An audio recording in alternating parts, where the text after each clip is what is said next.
Baik, mungkin kita bisa lanjut lagi ke pertanyaan yang dari Tribuners ya dok ya? Ya. Ini masih terkait entah mitos atau emang faktanya seperti itu dok. Ini pertanyaannya perihal, dok apakah salah satu tanda diabetes pada anak adalah belakang leher dan ketiaknya berwarna hitam? Seperti apa itu? Enggak juga. Enggak benar. Jadi, nah ini itu adalah mitos ya. Jadi perkara warna, diskolorasi atau berubah warna itu bisa juga karena banyak hal ya. Termasuk di dalamnya adalah penumpukan melanin dan sebagainya. Nah, tetapi saya tidak pernah menganjurkan bagi siapapun untuk mengecek Anda itu sebetulnya jangan-jangan diabetes hanya sekedar menggunakan sistem ilmu cocokologi.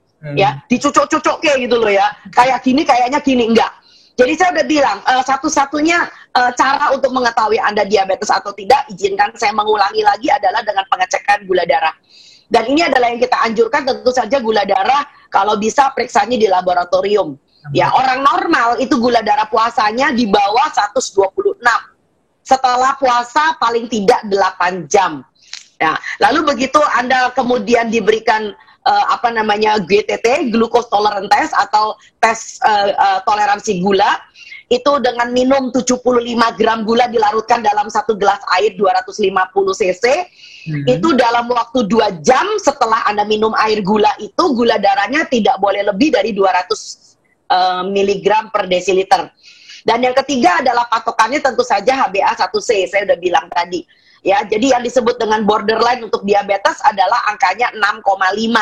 Nah, HbA1c adalah kadar gula darah rata-rata seorang manusia selama 3 bulan. Nah, begitu pula kalau Anda ngecek gula darah sewaktu, pasti cincing nih sama dulure. Yuk pergi ke lab, wis, aku baru makan, woi beneran nih kita makan, yuk kita ke lab. Nah, kalau gula darahnya di atas 200, itu kita bisa mensuspek orang ini memang punya diabetes. Dengan catatan di atas 200 plus gejala klasik. Banyak minum, banyak makan, banyak pipis. Kita lanjut lagi ya dok ya ke pertanyaan selanjutnya. Siap. Ini terkait olahraga untuk penyandang diabetes. Dok, kira-kira olahraga apa yang cocok untuk orang tua penderita diabetes? Ini kasusnya yang menderita diabetes adalah orang tua dok.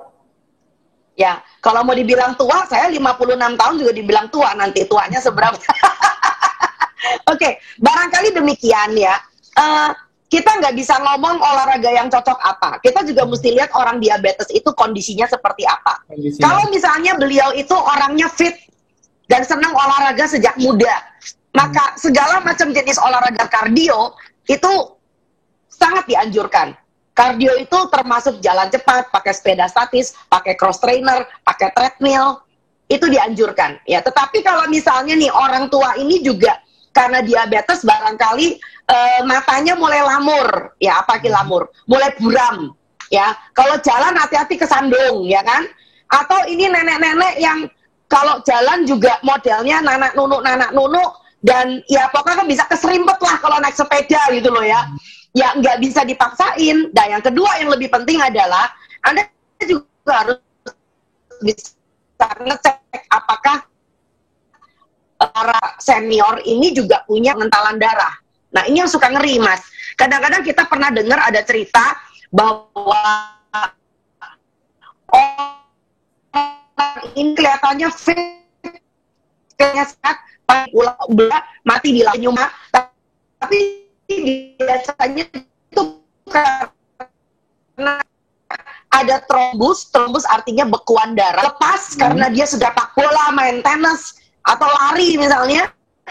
Pokoknya olahraga yang sifatnya very rigor, lalu tiba-tiba itu bekuan darahnya lepas. Nah, itu dia. Entah dia menyumbat ke jantung atau dia menyumbat ke pembuluh darah otak. Nah, itu biasanya fatal. Jadi sekali lagi, olahraga apa yang cocok, saya akan anjurkan untuk dibicarakan dengan dokternya yang merawat. Ya, karena harus sekali lagi harus dicek. Ya, harus dicek. Jangan mentang-mentang hari tobat nasional. Saya selalu ngomong begitu. Kalau habis ngobrol sama dokter, wah dok, ini hari tobat nasional nih. Lalu tiba-tiba pola makannya tiba-tiba berubah. Besok tiba-tiba olahraga, berenang 1 jam sampai kram gitu. Pakai treadmill sampai kesandung-sandung. Gak elok itu, gak boleh. Gak bener. Ya, oke, silakan Mas. Terima kasih sudah nonton. Jangan lupa like, subscribe, dan share ya.